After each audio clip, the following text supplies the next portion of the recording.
पावन दुर्गा सप्तशती का पावन पाठ जो चल रहा है, इसके करने से अनेक जन्मों की व्याधियों का, अनेक जन्मों के पापों का नाश होकर और परम गति को हम आप सभी भगवान की सेवा में प्राप्त करते हैं, होते हैं। ऐसे ही दिव्य प्रतिवर्षानुसार इस बार देवी भागवत की महापुराण शुभ कथा और भगवती की पावन दिव्य अमृतमयी कथा को सदगुरुदेव की श्री मुख से श्रवण करने के लिए यहाँ पर एकत्रित हुए हैं। सभी बड़े भाव से एकत्रित होकर अपने कार्यों से निवृत्त होकर अमृतमय दिव्य वचनों की कथा की ओर हम आप सब चले। यज्ञ चल रहा है, पावन परिक्रमा यज्ञ नारायण की, और कथा को श्रवण कर हर वर्ष यहाँ कोई ना कोई प्राण आपको इस आंगन में श्रवण करने को प्राप्त होगा।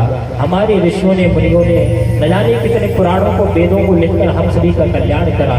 उसी धारा पर, उन्हीं की राय पर हम चलते चलते आज हम अपने जीवन को कल्याण करें। जय माता दी। बोल नमः पार्वती पतये हर हर महादेव। श्री गणेशाय नमः, श्री सरस्वत्याय नमः, श्री सद्गुरु चरण कमलेभ्यो नमः।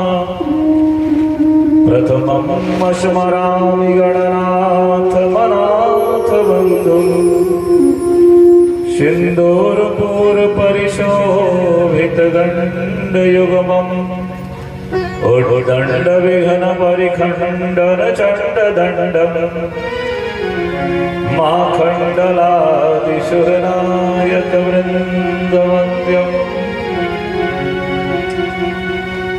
या श्री स्वयं सुकृतिनां भवनेषु लक्ष्मी पापात्मनां कृतधियां हृदयेश बुद्धिं श्रद्धाशतां कुलजनं प्रभवस्य लज्जा तं तां नतास्मि परिपालय देव विश्वम्। शशङ्खचक्रं सकिरीटकुण्डलम् शपीतवस्त्रं शरशेरुहेक्षणम् शहारवक्षस्थलकौस्तुभश्रियम् नमामि विष्णु शिरसा चतुर्भुजम्।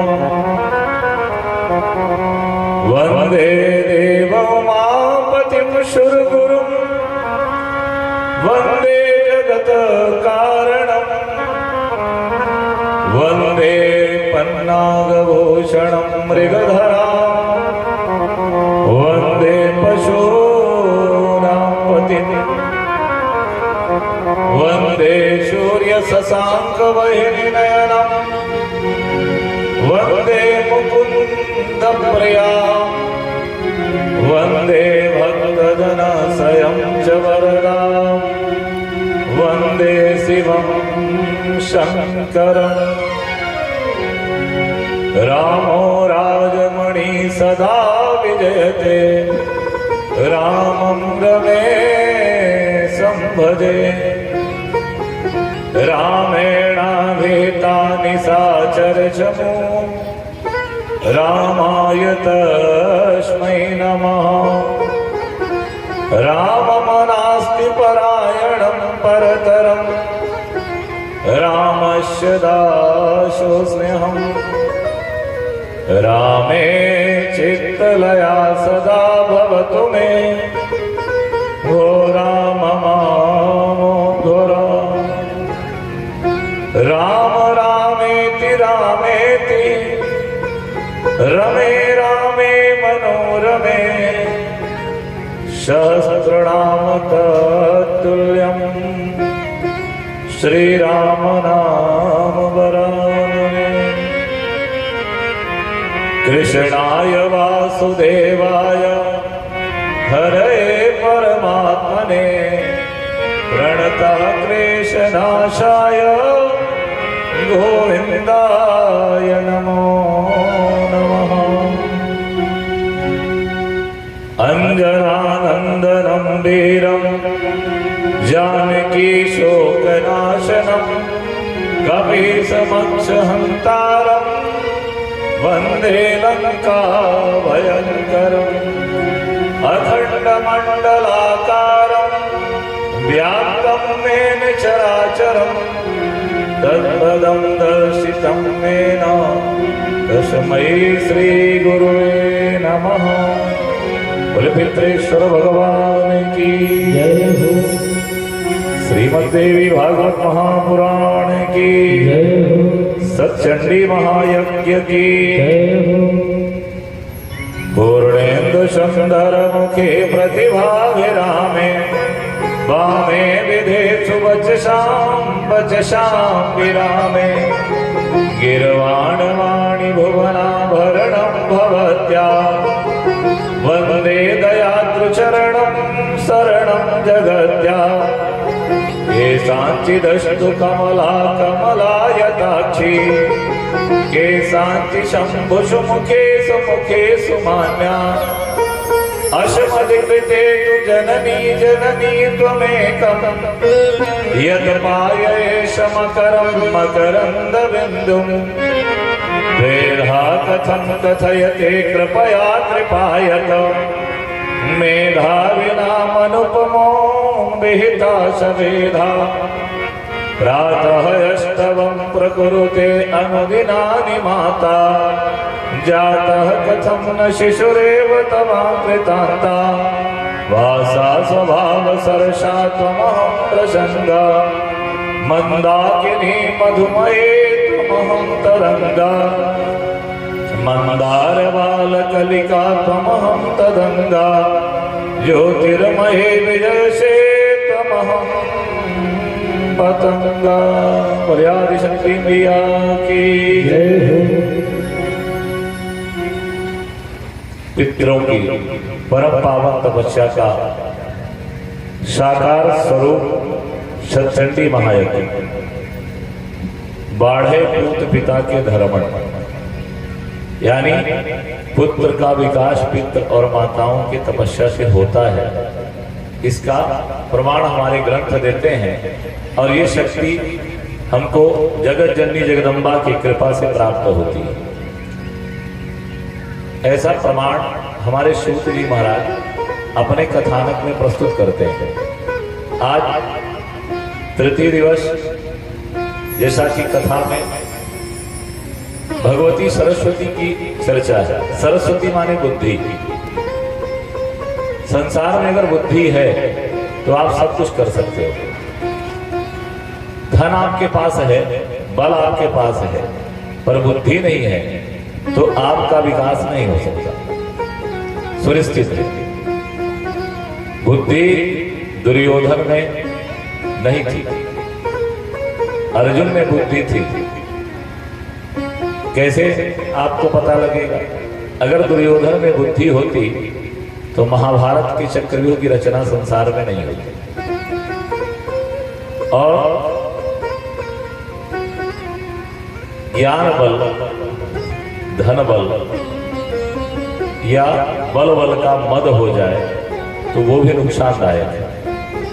इन विषयों की चर्चा सूत जी महाराज आज के कथानक में ऋषियों से करते हैं। और ये सारे मदों का प्रादुर्भाव भगवती के इच्छा से ही होता है।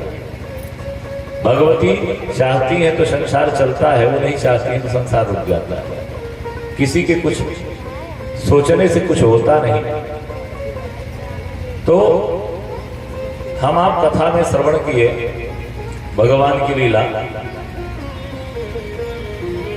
पितृश्वर महादेव के चरणारविंदों में बैठ करके हम आप चर्चा करने के लिए उद्यत हैं। हनुमान जी महाराज, सिरहोलानाथ स्वामी जो कथा सुनने के लिए तत्पर रहते हैं। आप सब जानते हैं कि दुनिया में कहीं भी कथा हो तो चिरहोलानाथ वाले सर्वप्रथम कथा में प्रवेश करते हैं और वो कथा के साक्षात गवाह होते हैं कि वहां कथा हो रही है कि नहीं हो रही। ऐसे प्रभु की कृपा पात्र हम आप सब। भगवान की कथा सबके जीवन में नहीं होती। बड़े भाग मानुष तन पावा असुर दुर्लभ सदग्रंथ ही गावा। ये देवताओं को दुर्लभ है। फिर मनुष्य देह हमको मिलता है तो दुनिया के इतने सारे देश हैं, उन किसी देशों में आप जाकर के प्रकट हो जाएं, वहां आपको कथा सुनने का भाग्य और सौभाग्य नहीं प्राप्त होता। ये कथा केवल आपको भारत देश में ही श्रवण करने को मिलती है। संसार के इतने सारे देशों को जब आप लिखते हैं अपने लेखनी से, तो सारे देशों को आप लिखते हैं देश, लेकिन भारत को वर्ष लिखा जाता है। भारत वर्ष लिखते हैं अपने लेखनी में। क्यों लिखते हैं? ये भी देश लिख सकते हैं। ये तो देश या कंट्री या जहां हम निवास करते हैं, ये सारे विषय तो हमको विदेशियों ने दिया, लेकिन हमारी सभ्यता संस्कृति में इसको भारतवर्ष कहा जाता है। वर्ष का तात्पर्य क्या होता है? वर्ष का मतलब होता है देवलोक। जैसे सूर्य वर्ष, चंद्र वर्ष, वरुण वर्ष, कुबेर वर्ष, इंद्र वर्ष, ऐसे ही भारत वर्ष। तो ये क्या हुआ? सीधा सीधा अर्थ है यह देवलोक है। देवलोक कैसे है? इसका तात्पर्य है, इस विषय की प्रमाणिकता जो भारत को देवलोक कहा गया, तो लोगों को भरोसा नहीं हुआ। विदेशियों ने इसका विवाद किया कि भाई ये भारतवर्ष नहीं हो सकता, कैसे देवलोक हो सकता है? यहां भी पंचतत्वधारी अधम शरीरधारी मनुष्य पैदा होते हैं, अच्छे बुरे सब प्रकार के कर्मों को करने वाले होते हैं, एक दूसरे का हित की जगह अहित करने वाले लोग होते हैं। फिर ये देवलोक कैसे हो सकता है? वास्तव में देवलोक में भी ऐसे स्वभाव के देवता रहते हैं।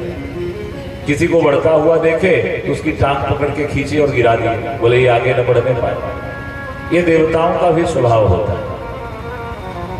इसकी परीक्षा लेने के लिए एक महात्मा आंखों से अंधे हैं, जिनको दिखाई नहीं देता, लेकिन वो इतने विद्वान हैं कि हवा के रुख से बता देते हैं कि कौन सा देश है। उनको ये ज्ञान है, समझ लीजिए। हवा का रुख, लोगों को लगा कि बाबा को दिखता है, बाबा की परीक्षा ली जाए। बाबा की आंख में पट्टी बांध दिया, एरोप्लेन में बैठा दिया, बैठा के समझ लीजिए उससे उनका हाथ बाहर निकाल दिया, बोले अलग अलग देशों में इनको ले चलते हैं, क्योंकि हवा के रुख से जान जाते हैं कि कौन सा देश है। तो जो हवा के रुख को पहचान करके बता देते हो ये कौन सा देश है, ऐसे महात्मा से हम जानकारी ले लेते हैं। तो उन महात्मा का हाथ बाहर निकाला और लेकर के चले। एरोप्लेन उड़ा, उड़ करके गया तो कहते हैं एक ठंड प्रांत में पहुंचा। ठंडे प्रांत में महात्मा से पूछा, महाराज ये कौन सा देश है, जरा बताएं, क्योंकि आप हवा के रुख से जान जाते हैं कि किस देश में। महात्मा ने कहा हमारे हाथों को बड़ी ठंडक लग रही है, और ऐसा जान पड़ता है कि दुनिया का सबसे ठंडा अगर कोई देश है वो ऑस्ट्रेलिया है, इसलिए हमारा जो विमान है वो ऑस्ट्रेलिया में खड़ा है। लोगों ने कहा बाबा ठंड के कारण जान गए कि ऑस्ट्रेलिया। फिर से विमान उड़ा, विमान ले गए, फिर से खड़ा किया, बाबा से पूछा अब बताएं कौन से देश में। बाबा ने कहा हमारे हाथों में बड़ी गर्मी लग रही है, और सबसे ज्यादा गर्मी साउथ अफ्रीका में होती है, अर्थात हम जो है साउथ अफ्रीका में। लोगों ने कहा बाबा को भूगोल का बड़ा ज्ञान है, ये भूगोल से अच्छी तरह परिचित है, इसलिए ये प्रकृति के व्यवस्था को देख करके समझ करके बता देते हैं कौन सा देश है। लोगों ने कहा ऐसे देश में ले चलो जहां न ठंडी होती है न गर्मी होती है, वहां मौसम अब हर 3 महीने में बदलता रहता है, ऐसे देश की ओर ले चलो। अब उनका विमान उड़ करके अपने भारत देश में आ गया। यहां आया तो बाबा हंसने लगे, नृत्य करने लगे। बाबा का शरीर आनंद की स्फूर्ति में डूब गया। बाबा ने कहा तुम पूछो चाहे ना पूछो, मैं बिना पूछे बताने को तैयार हूं। बोले क्या? बोले मैं ये बताना चाहता हूं कि आप हमको किस देश पे लाए हैं। बोले क्यों?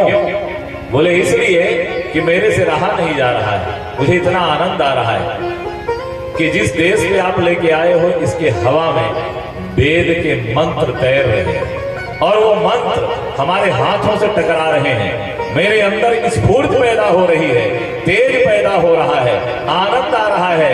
ऐसा देश संपूर्ण ब्रह्मांड में केवल भारत वर्ष है। इसलिए हम भारत देश में, मतलब हवा के रुख में, हवाओं में जहां मंत्र तैरते हैं, ऐसा अगर कोई देश है वह अपना भारत वर्ष है। निश्चित रूप से इस वर्ष के, इस देश के, इस लोक के हम लोग अग्रगणी तपस्वी जन हैं। यहाँ के जीव जंतु, पशु पक्षी, पेड़ पौधे, यहाँ तक कि प्रत्यक्ष अप्रत्यक्ष रूप से विद्यमान जितने वस्तुएं हैं उनको भी दैवज्ञ कहा गया। ये जो कांस लगी है आपके यज्ञशाला में, एक कांस है, जब मुर्दा को जलाया जाता है उस आग में रख के जला दी जाती है, और एक कांस है कि आपके यज्ञशाला में लगी हुई है। इसने भी तप किया था, इसलिए परमात्मा ने, भगवती ने ऐसा उनको आशीर्वाद दिया कि तुम घास तो बनोगे लेकिन यज्ञशाला की घास बन के लगाए जाओगे। तुमको यानी सबके पीछे कारण होता है।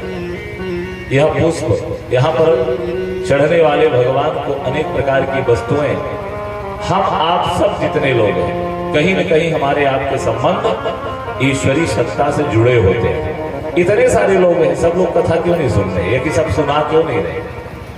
कारण है कि भगवती का एक योजनाबद्ध संसार है जो उनकी इच्छाओं से चलता है और उनकी इच्छा के विरुद्ध कुछ नहीं होता, और वो अपनी इच्छा उसी पर रखती हैं जो उनका आराध्यक होता है। उनकी सेवा, उनकी सत्ता को स्वीकार करके संसार में चलता है। जिसको वो नहीं चलाना चाहती वो कदापि नहीं चल सकता है। यह विषय भगवती की। कहते हैं, कल आपने कथा सुनी सुखदेव जी महाराज जी। सुखदेव जी ने गृहस्थी ग्रहण की, संतान को जन्म दिया, संतान को सत्ता सौंप करके कैलाश पर्वत के शिखर में जाके तप किया, और तप करने के बाद परम धाम की ओर चले गए। बोलिए जय अम्बे। परागमन हो गया। सुखस्तु परमां सिद्धिमाप्त वंदेव सत्तमं किं चकार ततो व्यासस्तन्नो दोहि सविस्तरा। कहते हैं ऋषि लोग सूत जी से, कहे महाराज सुखदेव जी के जाने के बाद व्यास जी का क्या हुआ? भाई किसी का पुत्र चला जाए तो पिता क्या करेगा? और सुखदेव जैसा पिता इस दुनिया से गया तो उनके पुत्रों का क्या हुआ? तो उन्होंने कहा कि सुखदेव जी के जो 4 पुत्र हैं उनको तो सप्तद्वीपों में विभक्त कर दिया, कीर्ति नाम की कन्या का विवाह कर दिया और विप्रज के साथ में। लेकिन सुखदेव के जो पिता व्यास हैं वो दुखी, उनके दुख जो है चरम सीमा पे हो गए। किसी पिता के रहते पुत्र चला जाए, पिता की दुर्दशा एक पिता ही समझ सकता है कि इस संसार में। तो कहते हैं शिष्य व्यासस्य धृतम वेदभ्यं सपरायणः आज्ञामादायते सर्वे गतः पूर्व महीतले। व्यास जी समझिए कि टूट गए, उनका अंतःकरण कमजोर हो गया। उनके शिष्य हैं असित, देवल, वैशंपायन, जैमिनी और सुमंत। ये 5 शिष्य, छठे इनके पुत्र थे सुखदेव जी, वो तो चले गए। तो ये 5 आए और 5 ने आकर के अपने गुरु को प्रणाम किया, गुरु जी हमको क्या आज्ञा है?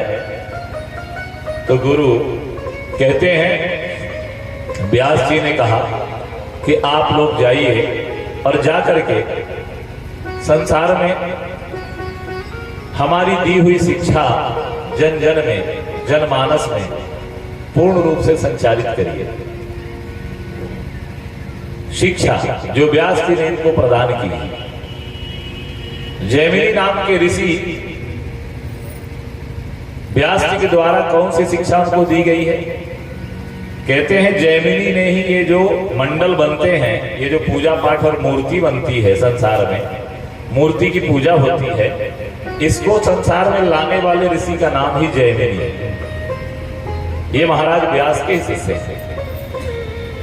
होता यूं है कि पहले निर्विकार देवताओं की उपासना का विधान माना जाता था। जैमिनी महाराज तप करते हैं और तप करने के बाद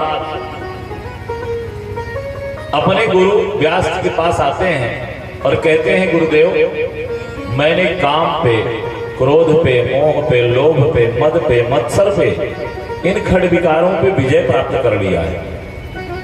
व्यास जी ने कहा, आपने विजय पा लिया? बोले बिल्कुल पा लिया। बोले आपको भरोसा है कि आप इन खड विकारों के चक्कर में नहीं पड़ेंगे, काम आपको नहीं सताएगा? बोले बिल्कुल गुरुदेव, मुझको आत्मविश्वास है कि मैंने काम को जीत लिया है। व्यास जी मुस्कुराए और उन्होंने कहा, जिस काम को भोलेनाथ नहीं जीत पाए, जिस काम को नारद जैसे योगी नहीं जीत पाए, जैमिनी तुम कहते हो कि मैंने काम को जीत लिया है। पर कोई बात नहीं, हमारा भी जीवन धन्य हो गया कि ऐसे शिष्य का मैं गुरु हूं जो काम पर भी विजय प्राप्त कर चुका है। धन्य।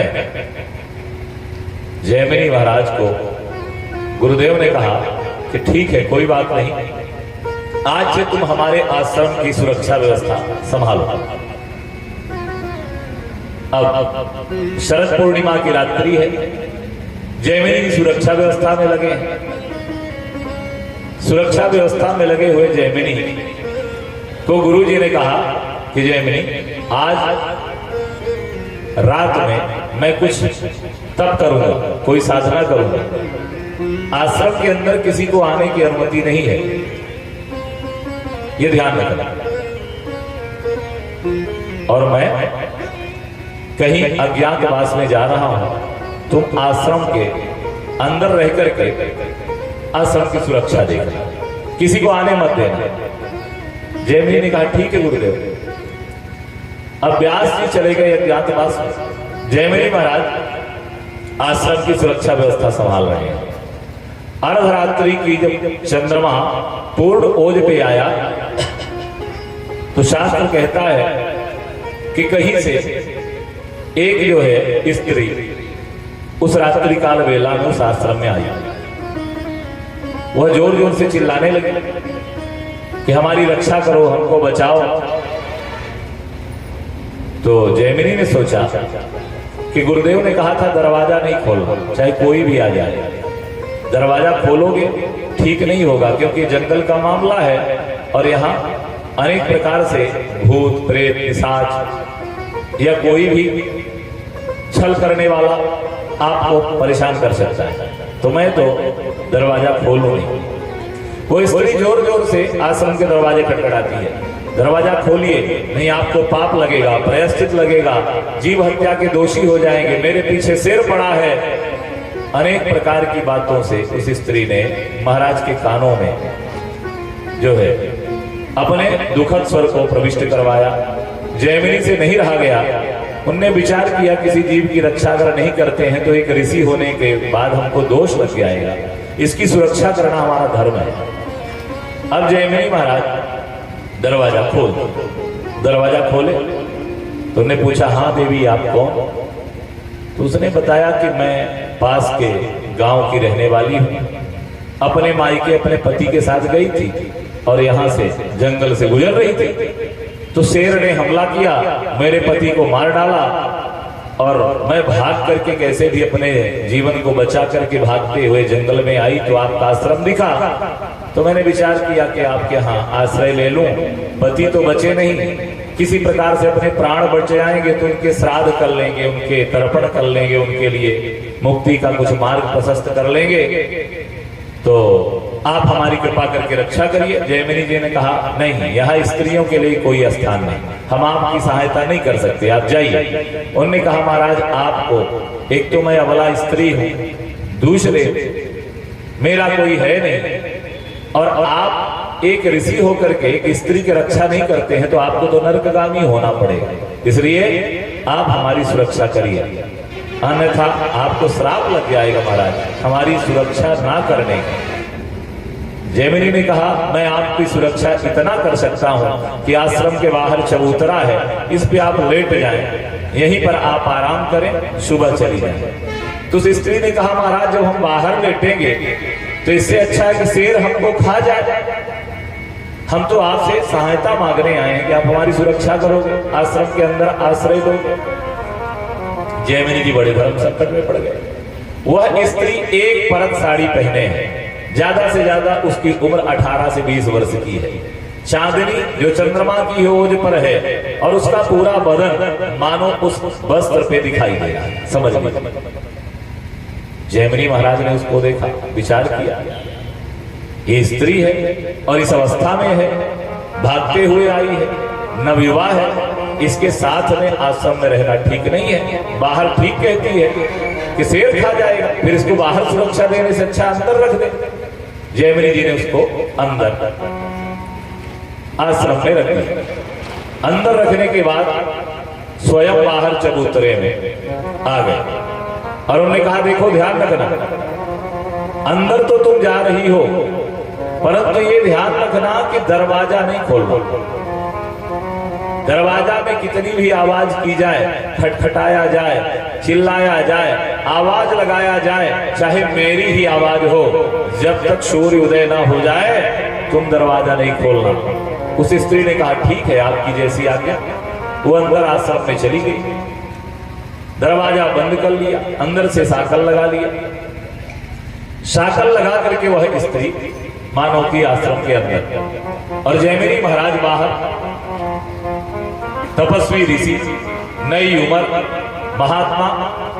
अब जैमिनी जी बाहर चबूतरे पे लेटे हैं, चंद्रमा की उस रोशनी में उस स्त्री को देखा था, उसकी जो प्रतिछाया है, जो मूर्ति है, उसको देखने के कारण उनके हृदय में वो स्त्री घूम रही है। उनको नींद नहीं आ रही, उनका मन बार बार उस स्त्री को ही देख रहा है। निद्रा गायब हो चुकी है, वो लेटते हैं पर नींद नहीं आती, उठ के बैठ जाते हैं, विचार करते हैं कि उस स्त्री से बात करूं, पति तो मर ही गया है, मैं ही ब्याह कर लूं, मैं उसको अपना बना लूं। अनेक प्रकार की बातें उनके दिमाग में घूम रही है और सारी रात वह यह विचार करते हैं। उनने सोचा कोई क्या बिगाड़ लेगा, अकेली तो है, अभी जाके देखता हूं, उससे मिल लेता हूं।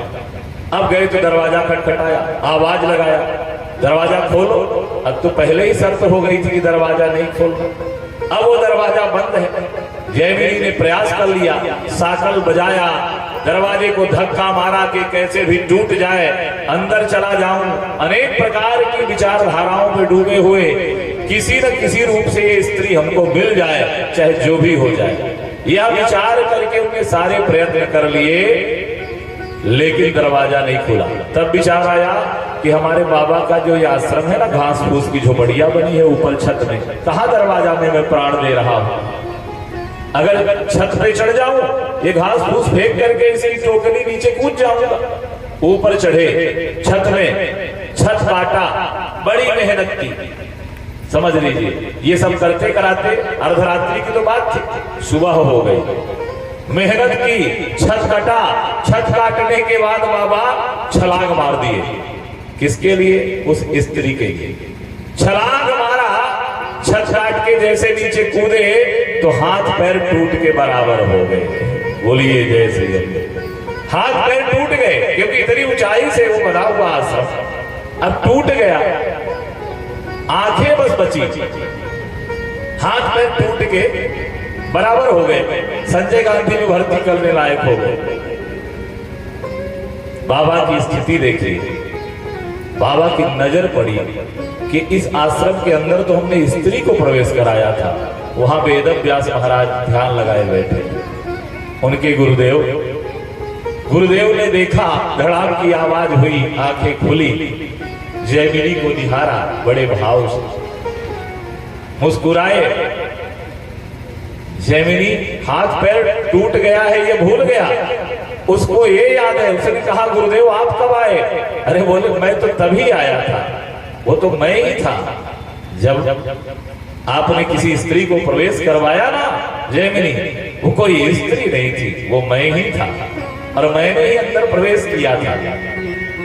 जैमिनी ने कहा, गुरुदेव मेरे साथ ऐसा क्यों हुआ? इतने हजार वर्षों के तप करने के बाद मेरे अंदर से काम नहीं गया, आखिर क्यों? ये काम क्या इतना शक्तिशाली है जो कि दर्शन के बाद मन में काम पैदा होता है? अगर ये आंखें ना हो तो भी मनुष्य को काम सताता है, नेत्रहीन व्यक्ति भी काम के वश में हो जाता है। व्यास जी ने समझाया, जैमिनी ये हमारी 10 इंद्रियां जो है ना, इनका विकार है, आंखों का विकार है, इसीलिए अच्छे वस्तुओं को देखने से हमारे अंदर सुंदर चिंतन पैदा होता है। तो नेत्र से हम क्या करें? अच्छे भगवान के सुंदर मूर्ति को देखें, सुंदर आकृति का दर्शन करें, ये नेत्रों का स्वभाव है। जैमिनी ने पूछा, मेरे अंदर ये गड़बड़ी क्यों पैदा हुई? कि तो गुरुदेव ने बताया कि तुम्हारे नेत्र रूपी जो इंद्री है वो विषाक्त है, और आज तक तुमने केवल ईश्वरी सत्ता का दर्शन किया, प्रकृति का दर्शन किया, तुमने काम की मूर्ति स्वरूप स्त्री का दर्शन आज तक नहीं किया था। और जैसे ही तुम देखे तो तुम उस काम रूपी स्त्री के प्रभाव के सामने तुम्हारा सारा ज्ञान, सारी तपस्या नगण्य हो गई। जैमिनी ने पूछा, गुरुदेव ये दोष कैसे दूर होगा? तो गुरुजी ने बताया कि तुमको इस दोष को दूर करने के लिए मूर्ति की उपासना करनी चाहिए। तुम मूर्ति का दर्शन करो, सुंदर मूर्तियां बनाओ, सशंख चक्रम सकिरीट कुंडलम